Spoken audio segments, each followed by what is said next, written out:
Good morning. My name is Berlin Webster, and I'm a friend of the family. And myself and the family behind me would like to thank you for being here today.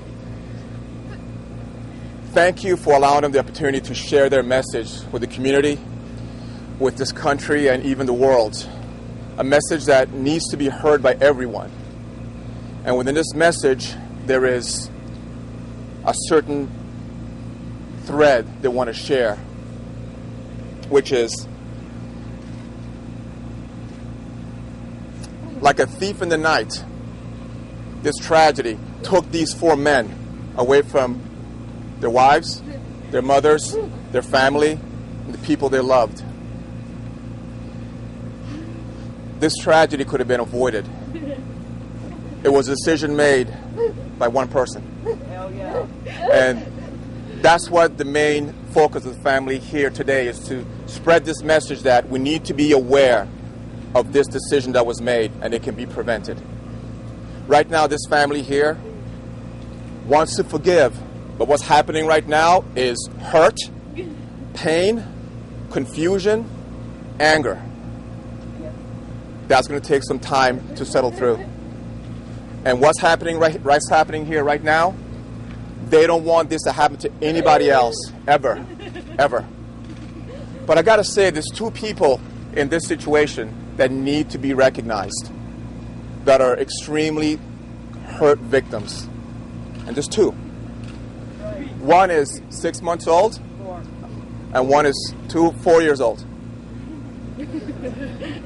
The younger girl has already asked her mom and her grandparents, "Where's Daddy? Where's Daddy?" And you know what? She said that with a smile, like just carefree, because she doesn't know.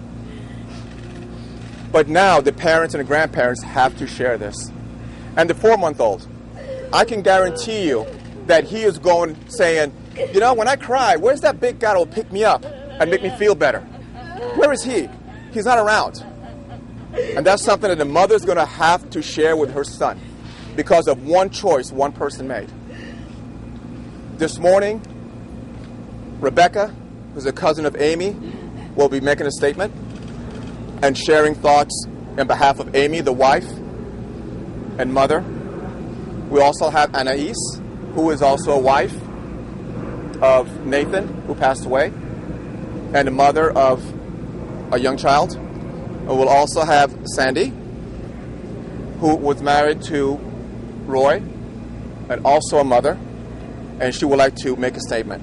After the statements are made, they will be open for questions, and I'd like to introduce Rebecca and let her make her statements. Thank you again for being here. Sandy. No, I was right this time. Rebecca. Yes. Good morning, everybody.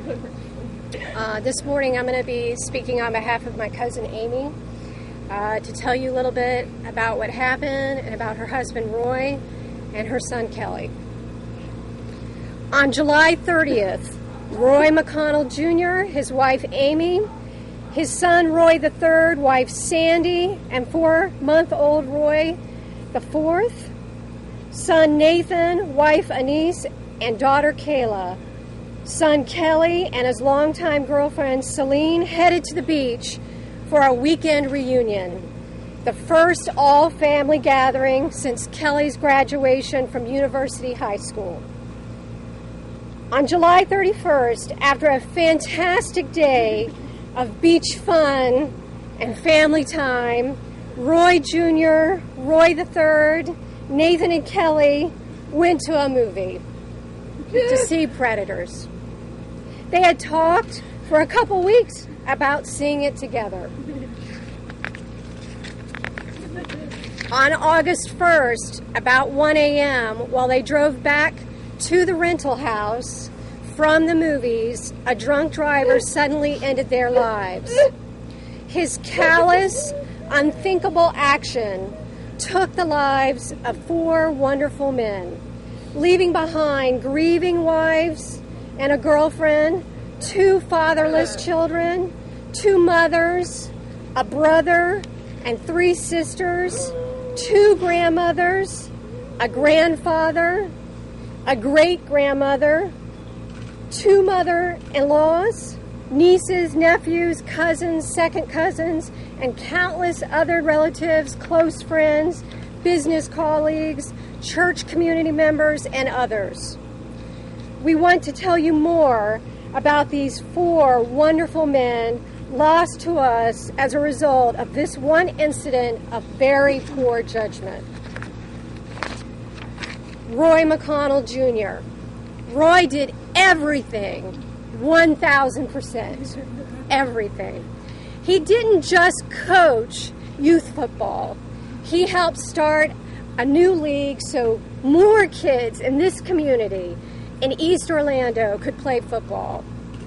He didn't just quickly profess his faith. He studied the Bible daily and pored over books and discussed the Bible with anyone who would listen before accepting Christ. He didn't just join an organization. He helped bring a new chapter of fellowship of Christian athletes for endurance sports to Central Florida.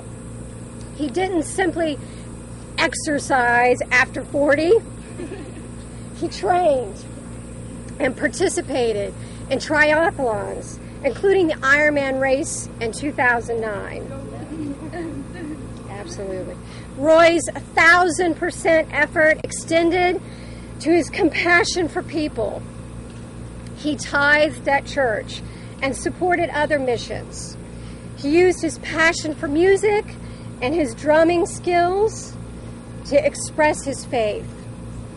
He taught personal financial classes to assist people in living within their means and to make their lives better, enabling them to give to others. He surprised people at restaurants by paying for their meals and gave cash or food to people who did not have. A week ago, he took $100 in cash and spent the day trying to find people to help it with. Whether you knew Roy or are just meeting him now through our words and actions, you can best honor his life by being compassionate, caring for someone else less fortunate, loving your spouses and children, supporting charities, in some way making a positive impact on the people you encounter in your life. Roy's best gift is the many people who can say that Roy McConnell made a difference in their life. Please continue that gift for us and his family. Kelly McConnell. We celebrated Kelly's 19th birthday together on July 30th, 2010, less than 2 days before he died. 19 years is a brief amount of time, but somehow Kelly seemed to fill it up to overflowing. Tough guy.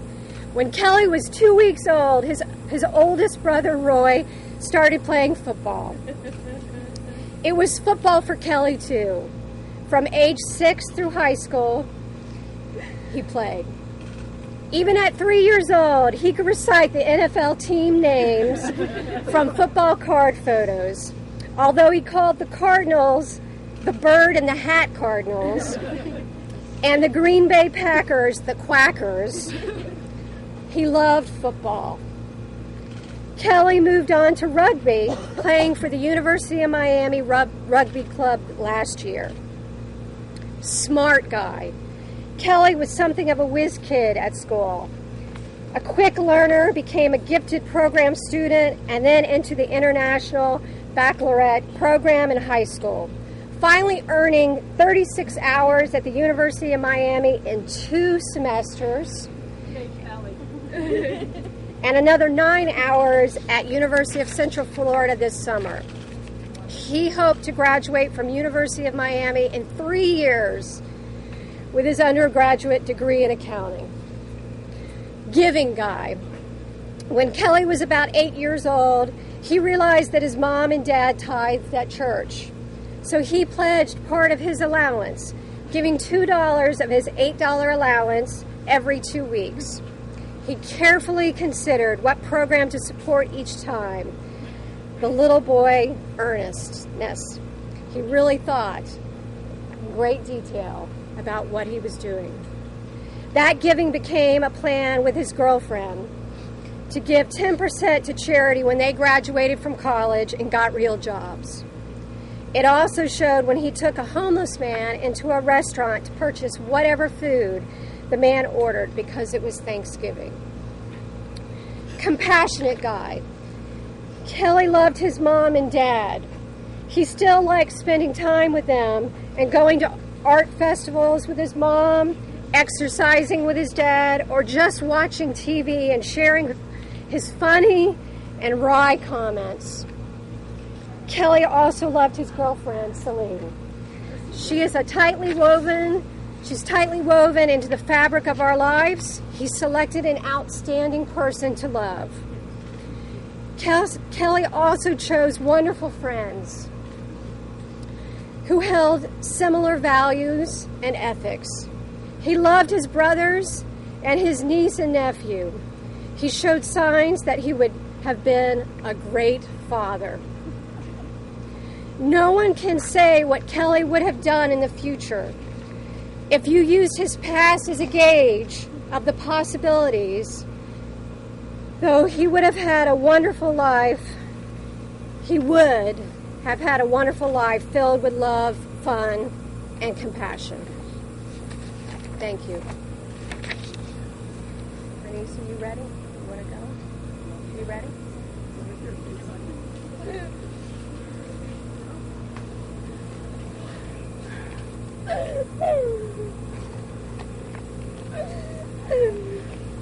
Nathan and I met at University High School. We were juniors and dated for about 4 years, then got married here in Orlando, with all of our family and friends witnessing our beautiful wedding. The birth of our daughter 2 years later, Kayla Sophia, she was the biggest joy of our life, and it was a very special moment. Kayla always looks up to her dad and loved him very much. Each morning she wakes up asking for Daddy. I just don't know what to say to her. Nathan was a great son, son-in-law, loving husband, a father, and friend. He was fun, he had a big heart, and always cared for everyone around him. He was also a hard worker and provided for his family and friends. He just recently graduated from the FEET program from electrician school, and he was currently studying for his journeyman's license.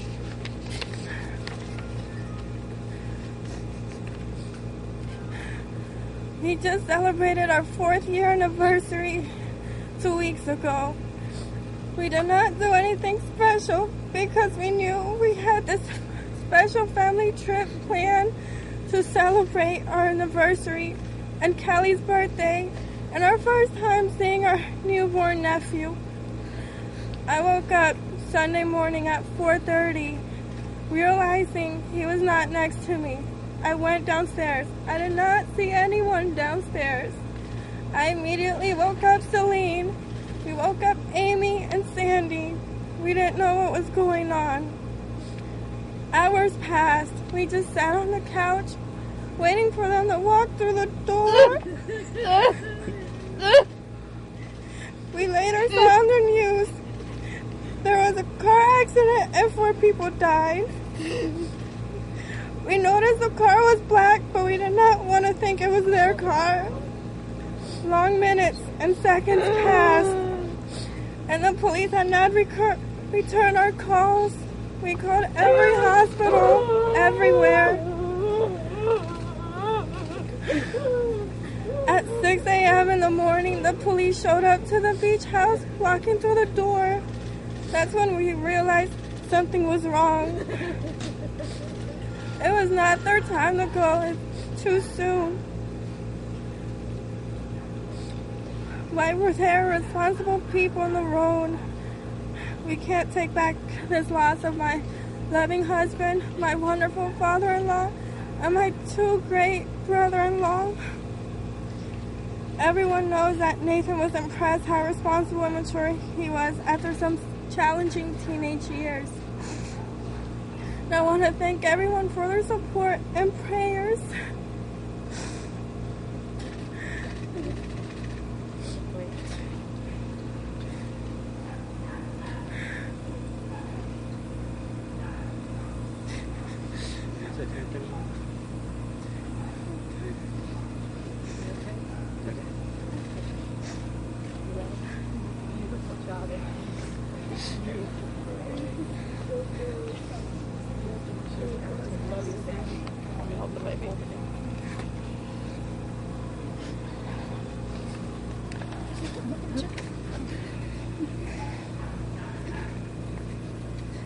Roy McConnell III. He was a great husband, father, son, brother, nephew, grandson, teammate, and co-worker. I met Roy at Louisiana College in 2005. He moved to Louisiana to play football for Louisiana Wildcats as defensive end. After 3 years of dating, we were married, and we made the sacrifice to live apart so Roy could start establishing a career, and I finished nursing school. After I finished school, we moved together and conceived our child. He moved to New Orleans for a sales manager trainee position at JCPenney's. On March 30th, Roy IV was born. We thought we had the rest of our lives to spend together. He was my heart and soul as he was ours. He was the beat of my heart and the light of my day, the air that I breathe. He wasn't just my husband, but also my best friend. He loved his family, and he wanted to relocate back to Florida so badly. Roy knew. Everyone knew that Roy loved me and our son. We were his world, as he was ours. Roy planned to coach our son in football and teach him how to treat a woman right, he always said. We were supposed to grow old together and raise our children and grandchildren. Now I'm a single mother with a 4-month-old without Roy's helping hand. He would come home from work and love on our baby boy. He would go back to work the next day and tell stories about little Roy and tell him how he was teaching him how to say Dada.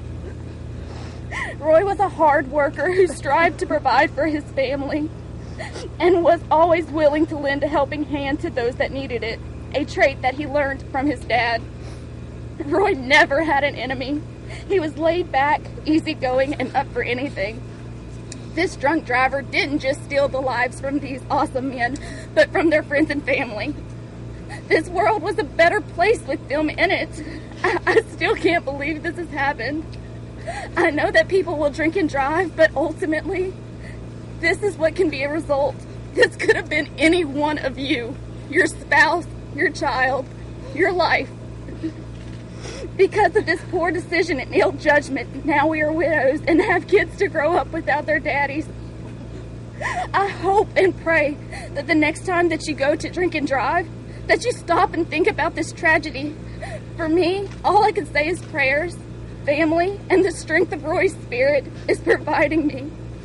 And our son's smile is helping me get through the days. Our son and I will carry on Roy's legacy.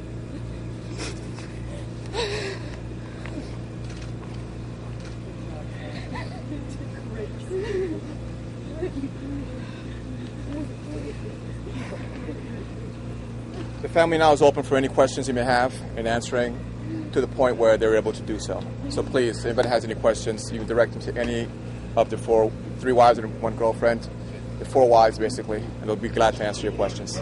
Thank you. Have you guys settled any funeral arrangements yet?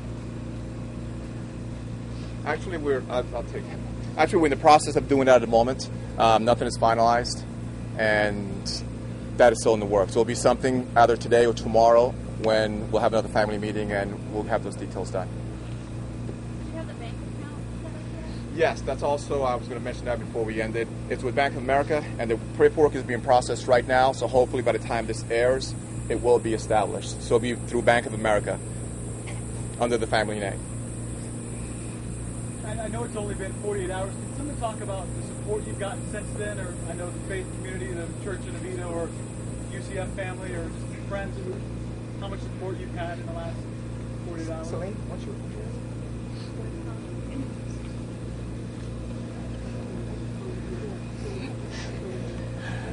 I think you could tell by the number of people that are here this morning how much support we have.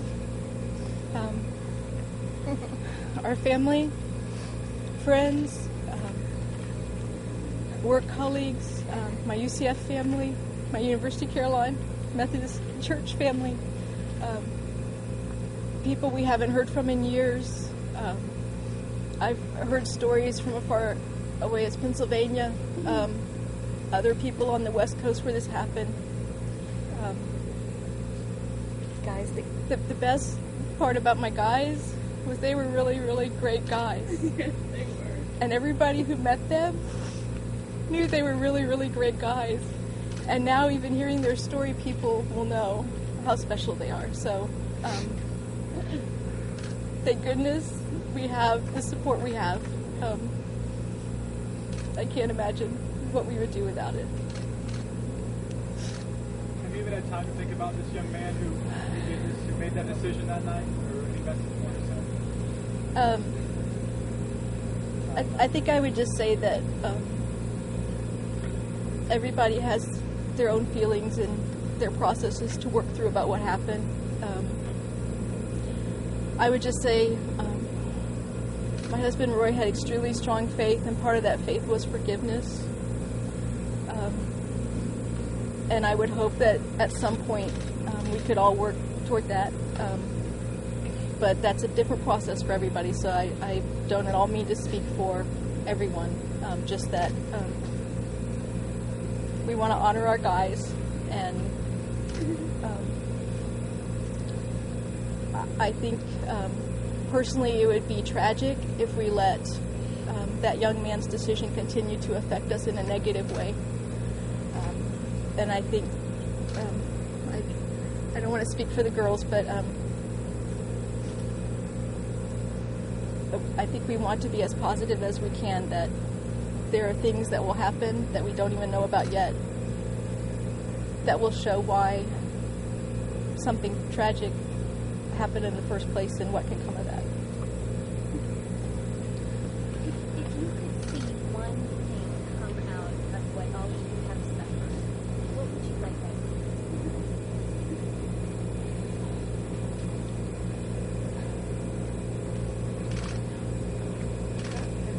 be? I don't know about one thing.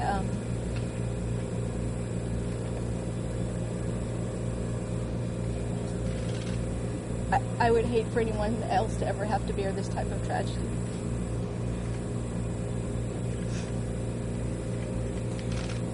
These four guys shared such incredible spirit. And as horrible as it is that we lost all four of them in one breath, part of what's helping all of us is knowing that their spirits are eternally intertwined. I don't think anybody wants to get into the why. Everybody wants to just focus on the love. Because we're loving, generous, intelligent, hardworking, compassionate.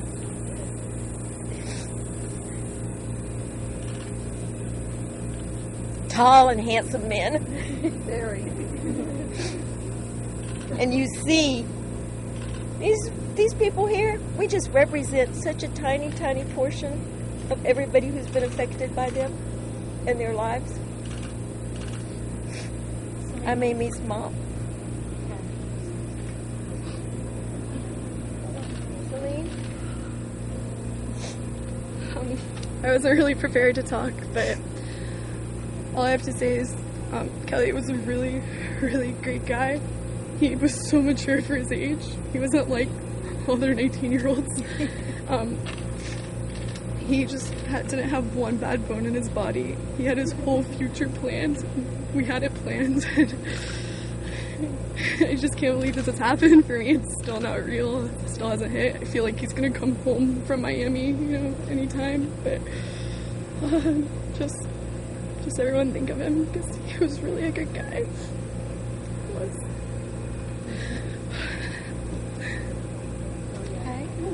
This is Celine, Kelly's love, and Corey, his best friend. And they're going to carry Kelly's spirit for us. Lisa? Lisa is Nathan and Roy the Third's mom. There's no words that can explain the feelings we're all going through right now. This was terrible.